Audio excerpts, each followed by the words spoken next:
Yo, what's up, everyone? Today we're breaking down the slang term TMI. So, what does it actually mean?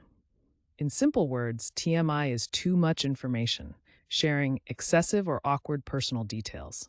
People use it when someone reveals more than necessary in a conversation. Sometimes it can also mean something slightly different depending on the context. Where did it come from? Slang usually has a cool backstory. TMI first showed up in the 1980s as internet slang to warn people they were oversharing.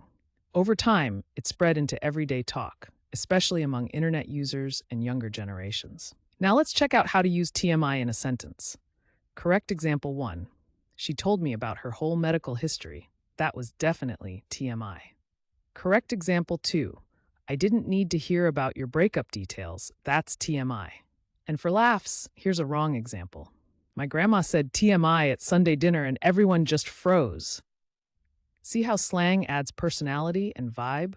Using TMI right makes you sound natural, but using it wrong can be hilarious. Quick recap. TMI means too much information, sharing excessive or awkward personal details. It started in the 1980s internet slang, and now you'll hear it in conversations, online, or even in music.